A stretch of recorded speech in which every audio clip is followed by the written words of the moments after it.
ഒരുപാട് ചർച്ചകൾ ഓപ്പറേഷൻ സിന്ദൂറിൻ്റെ ഇടയിൽ അമേരിക്കയുമായി നടത്തിയിട്ടുണ്ട് എന്ന് അംഗീകരിക്കുമ്പോൾ തന്നെ ഒരു കാര്യം നടത്തിയിട്ടില്ല എന്ന് പറയാനും പ്രത്യേകം ശ്രദ്ധിച്ചു. അത് വളരെ ഇൻട്രസ്റ്റിംഗ് ആണ്. അതായത് വ്യാപാര ബന്ധത്തെക്കുറിച്ച് ഒരു ചർച്ചയും നടത്തിയിട്ടില്ല എന്ന് പ്രത്യേകം പറയാൻ വിദേശകാര്യ മന്ത്രാലയം മറന്നില്ല എന്നുണ്ട്.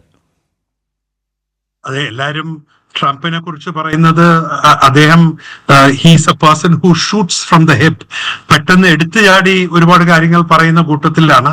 പിന്നെ പുള്ളിക്ക് സ്വയം വലിയ ആളാണെന്ന് ലോകത്തെ കാണിക്കണം, അമേരിക്കയെ കാണിക്കണം. അപ്പോ അതിനെല്ലാം വേണ്ടി പീസ് മേക്കർ ആയിരുന്നു എന്ന കൂട്ടത്തിൽ പുള്ളി ടാരിഫിന്റെ ഇഷ്യൂ ആണെങ്കിലും ട്രേഡിന്റെ ഇഷ്യൂ ആണെങ്കിലും ഇപ്പോൾ ഒരുപാട് രാജ്യങ്ങളുമായി അദ്ദേഹം ഒരുപാട് പ്രശ്നങ്ങൾ ഉണ്ടാക്കിയിട്ടുണ്ട്. അമേരിക്കയും ആ രാജ്യങ്ങളും തമ്മിലുള്ള ബന്ധങ്ങൾ മോശമാകാൻ ഒരു പ്രധാന കാരണം ട്രംപിന്റെ നയങ്ങളാണ്.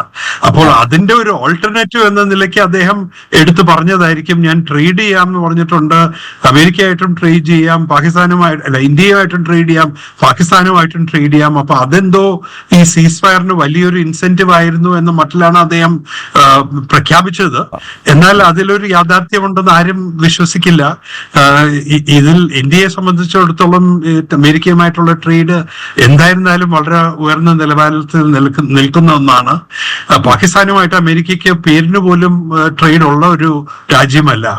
ട്രേഡിലുള്ള നേട്ടങ്ങൾ നോക്കിയല്ല ഇന്ത്യ ഈ തീരുമാനം എടുത്തിട്ടുള്ളത്. നേരെ മറിച്ച് നമ്മൾ ഇന്ന് പരസ്യമായി അറിയാത്ത പല സാഹചര്യങ്ങളുണ്ട്. അമേരിക്കയുടെ ന്യൂയോർക്ക് ടൈംസിൽ നിന്നും വന്ന ഒരു റിപ്പോർട്ട് സൂചിപ്പിച്ചത് അമേരിക്കക്കാർക്ക് എന്തോ ഒരു വളരെ അലാർമിംഗ് ആയ ഇന്റലിജൻസ് റിപ്പോർട്ട്സ് ലഭിച്ചു പാകിസ്ഥാനുള്ളിൽ നിന്നും. അതുകൊണ്ടാണ് ആ ഇന്റലിജൻസ് റിപ്പോർട്ട്സ് ലഭിച്ച് മനസ്സിലാക്കിയ ശേഷമാണ് ഇത് ഞങ്ങളുടെ ബിസിനസ് അല്ല, ഞങ്ങൾ ഇടപെടുന്നില്ല എന്ന് പറഞ്ഞിരുന്ന അമേരിക്കൻ സർക്കാർ 24 മണിക്കൂറിനുള്ളിൽ അവരുടെ നിലപാട് മാറ്റുകയും വളരെ സജീവമായി ഇതിലേക്ക് ഇറങ്ങി ഇരുവശത്തെയും ഫോൺ വിളിച്ച് ഒരു ഒത്തുതീർപ്പിലേക്ക് കൊണ്ടെത്തിച്ചത്. അപ്പോൾ ആ അലാർമിംഗ് ഇന്റലിജൻസ് എന്താണ് എന്നുള്ളതാണ് ലോകം അറിയാൻ ആഗ്രഹിക്കുന്നത്. ഇതിനെക്കുറിച്ചുള്ള ഈ ഊഹാപോഹങ്ങൾ ഇത് ന്യൂക്ലിയർ സംബന്ധമായ എന്തെങ്കിലും ആയിരിക്കും എന്നുള്ളതാണ്. ആ സമയത്ത് ഈ ഇന്ത്യ പാകിസ്ഥാൻ സംഘടന നടക്കുന്ന സമയത്ത് ആ റീജിയനിൽ ഒരു എർത്ത്ക്വേക്ക് ഉണ്ടായി.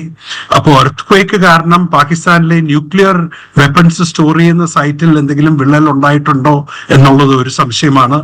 മറ്റൊന്ന്, ഇന്ത്യ ഉദ്ദേശിച്ചിട്ടല്ലെങ്കിലും അബദ്ധത്തിൽ ഇന്ത്യ ടാർഗറ്റ് ചെയ്ത ആ എയർപോർട്ട്സും മറ്റ് നമ്മുടെ സ്ഥലങ്ങളും അവയിൽ അബദ്ധത്തിൽ അതൊരു ന്യൂക്ലിയർ വെപ്പൺസ് സ്റ്റോറേജ് സൈറ്റിന് അടുത്ത് ചെന്ന് വീഴുകയും ഇതുപോലുള്ള മിസൈൽ ആക്രമണം വീണ്ടും ഉണ്ടായാൽ ചിലപ്പോൾ ആക്സിഡന്റ് ആയിട്ട് ഒരു ന്യൂക്ലിയർ എക്സ്പ്ലോഷൻ ഉണ്ടായേക്കാം എന്നതായിരുന്നു ഈ ഇന്റലിജൻസ് റിപ്പോർട്ട് എന്നെല്ലാം ഇന്റർനാഷണൽ മീഡിയയിൽ ഒരുപാട് സ്പെക്കുലേഷൻ ഉണ്ട്.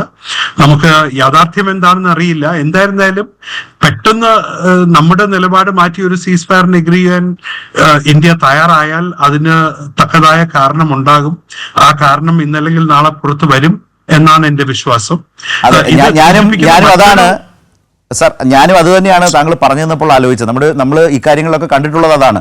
ഇന്ന് ഊഹാപോഹമാണ്, എന്തൊക്കെ ഘടകങ്ങൾ കൊണ്ടാണ് ഇങ്ങനെയൊക്കെ സംഭവിച്ചത് എന്ന് നമ്മൾ ചിന്തിക്കുമ്പോൾ ഒരു കാലത്ത് ഇതെല്ലാം പുറത്തു വരും. ഒരു പുസ്തകമായിട്ടാകാം, വെളിപ്പെടുത്തലായിട്ടാകാം, അല്ലെങ്കിൽ പല ഡോക്യുമെന്റ്സ് വെച്ചിട്ടുള്ള വിവരങ്ങളാകാം. എങ്ങനെയും ഇതൊക്കെ നാളെ നമ്മുടെയൊക്കെ മുമ്പിലേക്ക് വരും. അതിന് കാത്തിരിക്കുക എന്നുള്ളതേ തൽക്കാലം ചെയ്യാനുള്ളൂ.